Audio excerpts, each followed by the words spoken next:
আসসালামু আলাইকুম। আমি মনু উড়িষ্যা থেকে বলছি। কেমন আছেন আপনারা? আশা করি ভালো আছেন।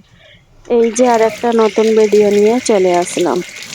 আন্ডা নিয়ে এসছে এখানে। আন্ডা আমি ধুতে দিয়েছি, ভিজে রেখে দিয়েছি, তারপরে লগড়ে লগড়ে ধোবো।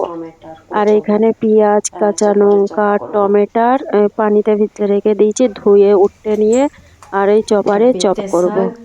আর এইটা বেতে শাক আর আলু, এইটাকে আমি ওই ভর্তা ভাজি যাই হোক ওইটাকে করব।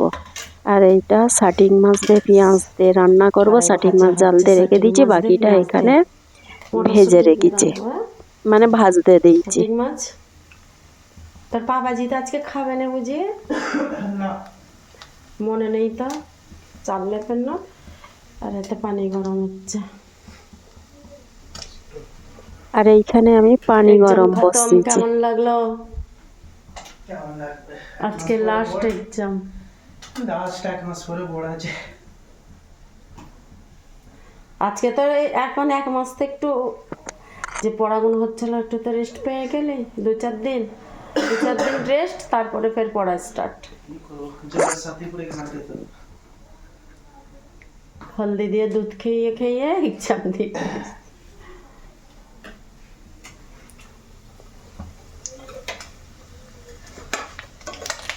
আন্ডাগুলোকে ধুতে হবে। আলু নিয়েছিল, নতুন আলু বলেছেন, নতুন আলু নিয়েছে।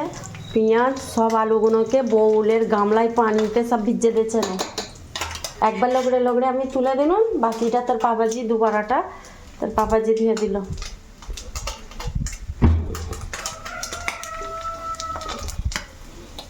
মন্দিরে মিটিং আছে বলে আর আজকে দাঁড়া হুড়ো করছে, 9টার সময়তেই নাস্তা চাইছে। হ্যাঁ বলছি না, প্রিন্সিপাল ডেকেছে। হ্যাঁ ও, এখানে মটরশুঁটি বেতের শাক বেছে রেখেছি, মটরশুঁটিগুলো বাছতে হবে।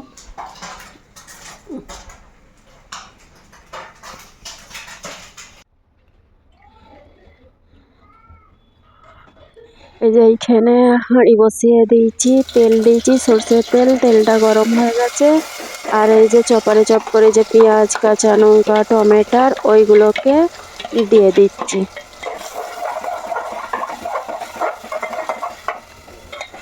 দিয়ে একে ভুনবো, একটু হলে তারপরে মশলা দিব। আর আমি তেলেতে পেঁয়াজের সঙ্গে আদা রসুনটা দিয়ে দিই। আদা রসুন পেস্ট, এটা আদা রসুনের সঙ্গে আমি কাঁচা লঙ্কা দিয়ে পেস্ট করি। আর এইটা বাদাম, সর্ষে আর কিশমিশ, একে আমি পিষে রেখে দিই। একটু বেশি করে পিষে রেখে দিলে পরে অনেক দিন যায়। আর এইখানে ওই যে বেতে শাকটা সিদ্ধ হয়ে গেছে, ওকে আমি একটু পেঁয়াজ ভুনে ওর সঙ্গে দিয়ে নেড়ে চেড়ে নেবে নেবো। নতুন আলু দিয়ে বেতের শাক ভালো লাগে, অনেক দিন থেকে নিয়ে বলছি। ঠান্ডাকালের সবজি বেতের শাক ভর্তা আমাকে ভালো লাগে। বেতের শাক নিয়ে আসতে বলে, আমি বেতের শাক চিনি না, ভুলে গেছি কাকে বলে। তারপরে যেয়ে নিয়ে এসছে। আর এই যে ওর জন্য আমি এইগুলোকে করে রেখে দিয়েছি। এটা রসুন আর পেঁয়াজ কুচে রেখে দিয়েছি, আর কাঁচা লঙ্কা। এইগুলোকে একটু নেড়ে চেড়ে কালার ধরে এলে আর ওই আলু আর বেতে শাক ঢেলে দিলে পরে ফের কাঁচা পেঁয়াজ দেয়। আর এই তো ছানার ঝামেলা হয় না।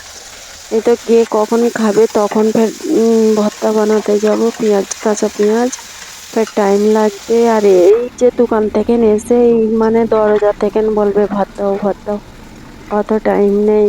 সেই জন্যে এরকম করে রেখে দিলে ভালো। আর এইখানে পেঁয়াজটা কালার ধরে গেছে, ওতে আমি দিয়ে দিয়েছি এই মশলাতে। নুন দিয়েছি, হলদি গুঁড়ো, খড়গপুরি আর লঙ্কা গুঁড়ো। এই যে আমার মশলার এটাতে এই 4টে জিনিস এতে আমি রেখে দিয়েছি। নুন, হলদি, লঙ্কা গুঁড়ো আর খড়গপুরি রেখে দিয়েছি এইটাতে। আমি লঙ্কা গুঁড়ো অল্পই দিই, কাঁচা লঙ্কা বাটা থাকে আদা রসুনের, সেই জন্যে। আর এতে রেখেছি এই প্রথমেরটা আছে গোল গুঁড়ো, দ্বিতীয়টা আছে মৌরি গুঁড়ো, তৃতীয়টা আছে ধনে গুঁড়ো, এই চতুর্থটা আছে জিরে গুঁড়ো। এতে এইগুলো রেখে দিচ্ছি। আর 5 ফোড়নটা খতম হয়ে গেছে, ওইটাকে আমাকে পিষতে হবে ধুয়ে। আর এই যে আলু সিদ্ধ আর ওইটা কি বেতের শাক, এইগুলোকে এই যে পেঁয়াজ ভুনাতে ঢেলে দিয়ে একটু নেড়ে চেড়ে নিলে আর এই কাঁচা লঙ্কা কুচা দিয়েছি। আর এইটার আর কোনো ঝামেলা থাকবে, অনেক মজা হয়েছিল, এইটা অনেক টেস্ট।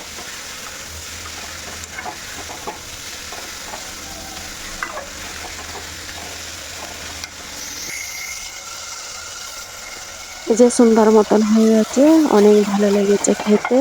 আর এইটা পেঁয়াজটা এই যে মশলা দিয়ে ভুনতেছি, তারপরে আমি ওই যে মটরশুঁটি আর পেঁয়াজ কলি, পেঁয়াজ পাতা নয়, আমার কাছে পেঁয়াজ কলি ছিল, সেইগুলো সব আমি আইসে রাখা ছিল এইগুলো। আর মটরশুঁটিটাও আমি আগে থাকতে অনেক করে কিনে রেখে দিই, এই যে ঠান্ডাকালে এলে পরে এইগুলোই কম রেট পাওয়া যায়, গরমকালে তো মেলে না। এগুলো আমি অনেক কিনে রেখে দিই, দিয়ে আইসেতে রেখে দিই সিদ্ধ করে, পানি ঝরিয়ে শুকিয়ে ডাব্বায় ভরে রাখলে এরকম বছর জুড়ে থাকে। আর এইগুলো যদি আমি কিনি লেসি অনেক রেট অনেক, প্রত্যেকে আমি নিজে করে নেবো, নিয়ে রেখে দিব। একটু মটরশুঁটিটা একটু ছিলতে ধুয়ে, মানে মেহনতটা লাগবে, তো ফ্রি টাইম যখন থাকে তখন আমি এই মটরশুঁটিকে ছিলে সিদ্ধ করে পানি ঝরিয়ে রেখে দিলে, শুকিয়ে একটু অল্প পানিটা মুছেই রেখে দিলে ওটা কোনো বছর জুড়ে থাকে। তো আমি 2 কিলো মটরশুঁটি একেবারেই ছিলেছি, পুরো গর্দান ফর্দান সব যন্ত্রণা এসে গেছে। আর আমার হাজব্যান্ড চিল্লাচ্ছে যে তোমার একেবারে করতে হবে, কম কম করে করলে হয় না। তা আমার কাজ থাকলে আমাকে যেন মনে হয় তক্ষুনি এই কাজটা খতম করে ফেলি, আর রাখারাখি আমার দ্বারাই হয় না, যেটা রেখে দেবো পরে করবো, আমি সাথে সাথের কাজ সাথে সাথেই করবো। ওই যে এটা বেতের শাক হয়ে গেছে, আর এই যে মাছটাও হয়ে গেছে, অর্ধেকটা রান্না করেছি আর অর্ধেকটা এটা জাল দিয়ে রেখেছি রেখে আমি। দিয়েছি। এই যে কড়াতে ঢেলে নিয়েছি, একেবারেই জাল দিয়েছি, কড়াই ঢেলে